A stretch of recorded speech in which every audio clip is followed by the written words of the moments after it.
Shalom Bapak Ibu Saudara-saudara dan teman-teman yang dikasihi Tuhan. Apa kabar semuanya? Selamat datang kembali di dalam podcast Ngulik Firman. Dan di kesempatan kali ini kita akan kembali melanjutkan video yang sudah kita bahas sebelumnya tentang Maria. Dan hari ini kita masih akan melihat kepada Lukas 1. Sekali lagi kita akan melihat kepada Lukas 1. Jadi ada sebuah keunikan sebenarnya di dalam Lukas 1 ini. Karena pemberian pesan itu tidak hanya diberikan kepada Maria kalau kita mau baca teksnya ya. Tapi sebelumnya mari Bapak Ibu kita ambil Alkitabnya dulu. Mungkin yang sedang ada di rumah boleh diambil Alkitab, alat tulis, catatan. Kalau mungkin ada yang sedang di dalam perjalanan boleh mendengarkan juga. Dan nanti boleh dibuka mungkin Alkitabnya di handphone atau di tab untuk bisa digaris bawah atau mungkin dicoret-coret juga ya. Nah kalau kita mau memperhatikan baik-baik Bapak Ibu Saudara sekalian, di dalam teks Lukas ini, malaikat itu sebenarnya muncul ada 2 kali gitu kalau kita mau lihat ya. Gak cuman di dalam ceritanya Maria sebenarnya, kalau di dalam perikop sebelumnya kan kita udah bicara tentang Maria. Tapi ternyata dia udah muncul juga kepada Zakaria. Jadi tidak hanya kepada Maria tapi juga Zakaria. Itu kita bisa lihat teksnya di Lukas 1 ayat 11. Coba kita lihat. Maka tampaklah kepada Zakaria seorang malaikat Tuhan berdiri di sebelah kanan mezbah pembakaran ungkupan. Mereka melihat hal itu dan ia terkejut dan menjadi takut. Tapi malaikat itu berkata kepadanya, "Jangan takut hai Zakaria, sebab doamu telah dikabulkan dan Elisabet istrimu akan melahirkan seorang anak laki-laki bagimu dan haruslah engkau menamai dia Yohanes." Jadi di sini kurang lebih sebenarnya malaikat ingin memberitahukan kepada subjek atau kepada orang yang mendapatkan pesan, yaitu di dalam bagian pertama Zakaria dan bagian berikutnya nanti Maria, bahwa mereka nanti akan mendapatkan keturunan. Jadi nanti keturunannya Zakaria dan Elisabet itu akan melahirkan Yohanes Pembaptis, kemudian nanti keturunan daripada Maria itu nanti akan melahirkan Yesus. Intinya seperti itu. Tapi ternyata kalau kita mau lihat ya Bapak Ibu, ada hal yang menarik gitu. Ada sebuah perbedaan yang mencolok antara Zakaria waktu menerima pesan itu dengan Maria waktu menerima pesan itu. Gitu. Nah, di dalam ayat 18, Lukas 1 ayat 18, mari kita buka. Di dalam Lukas 1 ayat 18 di sini ada kata-kata, lalu kata Zakheus, lalu kata Zakaria kepada malaikat itu, "Bagaimanakah aku tahu bahwa hal ini akan terjadi sebab aku sudah tua dan istriku sudah lanjut umurnya."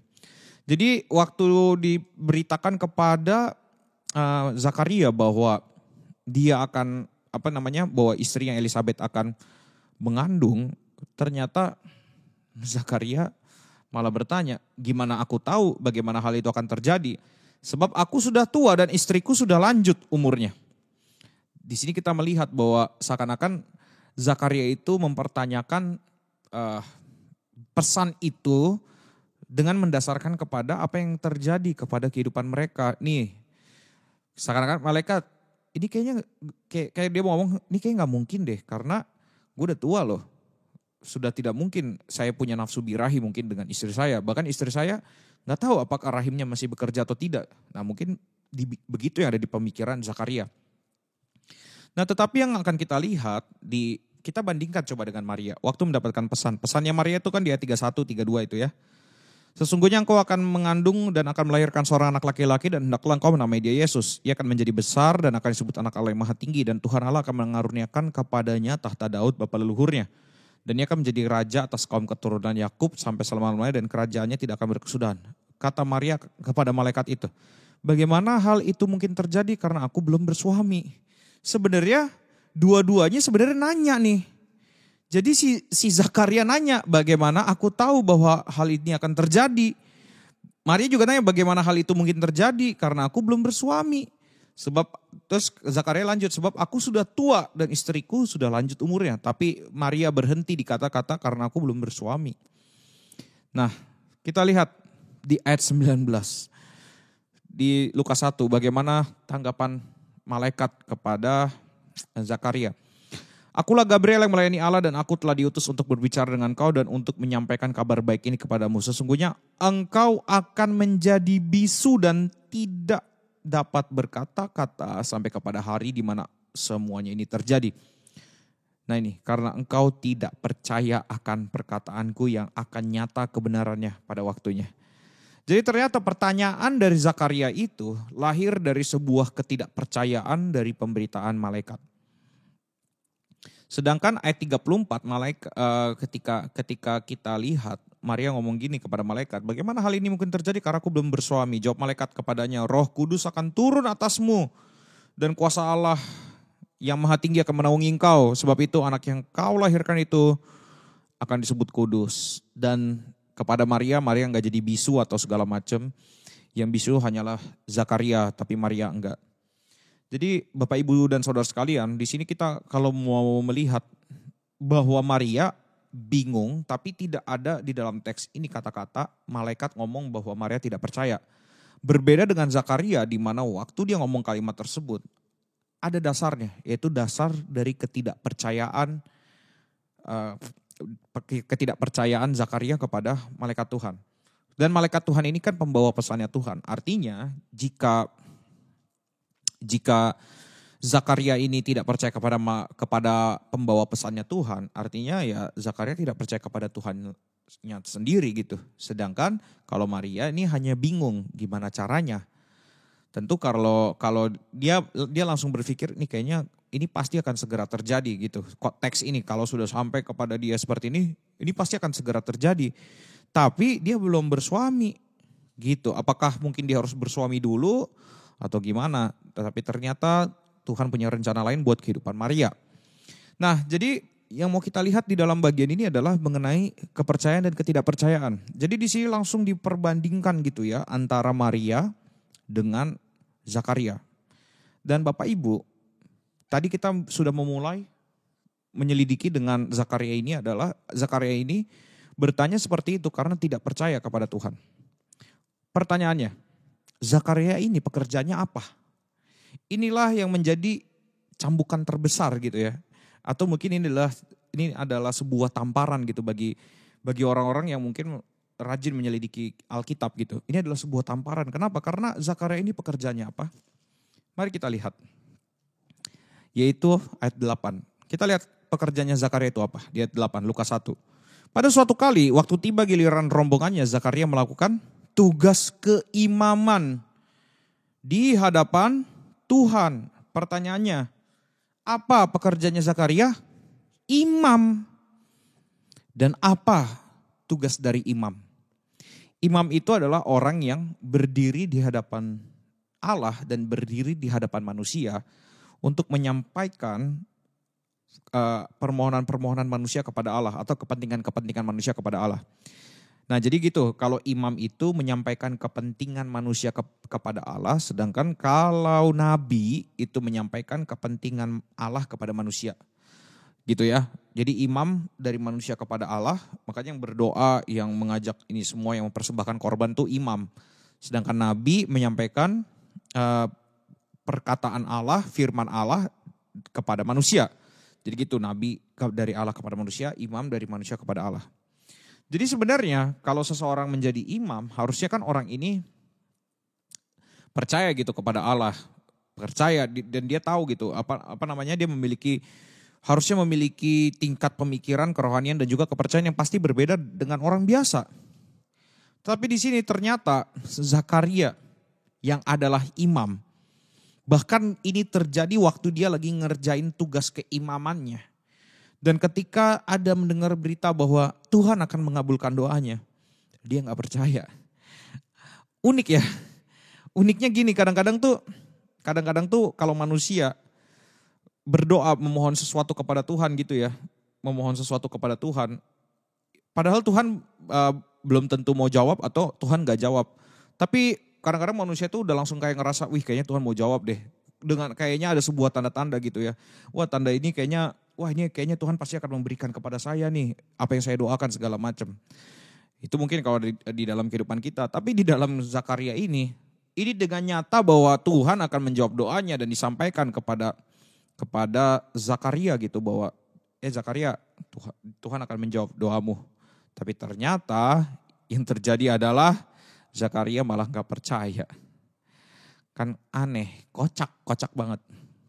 Nah itulah makanya manusia mau kita, jadi gini, manusia mau berdoa itu sesering mungkin atau gimana gitu ya. Kadang-kadang justru belum tentu imannya itu betul-betul percaya kepada Tuhan loh. Ini yang harus kita sama-sama pikirkan. Seberapa sering kita berdoa atau seberapa sering kita mendoakan sesuatu, belum tentu itu dasarnya adalah karena kita percaya atau memang mengasihi Tuhan. Makanya hati-hati juga waktu kita berdoa. Waktu kita menyampaikan permohonan kepada Tuhan, selidikilah hati kita. Apa? Pertama, apakah doa ini adalah doa yang benar? Kedua, apakah saya waktu menaikkan doa ini betul-betul menyerahkan semuanya kepada Tuhan? Atau sebenarnya saya hanya menginginkan sesuatu dari Dia, maka saya berdoa seperti ini. Nah ini Bapak Ibu, kalau kita betul-betul percaya kepada Tuhan, ya pasti ya Tuhan, ya jawaban doa sih bukan terserah kita ya, atau saya tidak bisa menduga-duga jawaban doa. Tapi apapun yang Tuhan berikan kepada kita, kita pasti akan tetap percaya kepada Tuhan. Nah ini masalahnya, dia udah dikasih berkat pun, anak dia tetap bisa gak percaya kepada Tuhan.